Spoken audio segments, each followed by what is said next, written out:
batsman from Taskin. Dawid Rida.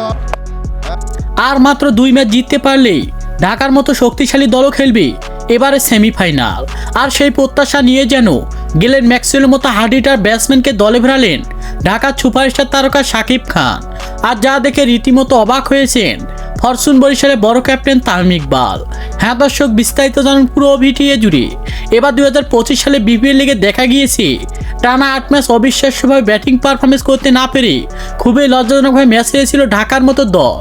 আর ঢাকা দল match হারার পরে যেন একেবারে যেন লজ্জায় মাথা কাটা গিয়েছিল ঢাকার সুপারস্টার তারকা শাকিব খানের। আর তার মধ্যে যেন দেখা গিয়েছিল লিটন দাস এবং তানজিদ হাসান তামিম, এমনকি সাব্বির রহমানের ব্যাটিং পারফরমেন্সে আবারও যেন ঘুরিয়ে দাঁড় করিয়েছে ঢাকার মতো শক্তিশালী দলকে।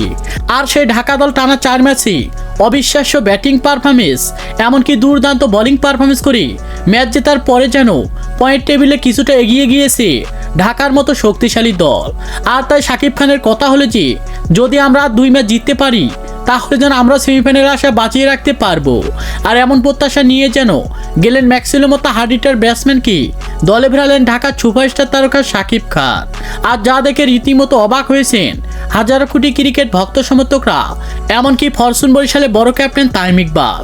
তো দর্শক, পারবে কি ঢাকার সুপারস্টার তারকা শাকিব খান ম্যাক্সওয়েলের মতো হার্ডিটার ব্যাটসম্যানকে ওপেনিং পজিশনে নিয়ে ঢাকা দলকে ম্যাচ জেতাতে? সে বিষয়ে আপনাদের গুরুত্বপূর্ণ মতামত জানাবেন আমাদের ভিডিওর কমেন্ট বক্সে। ধন্যবাদ।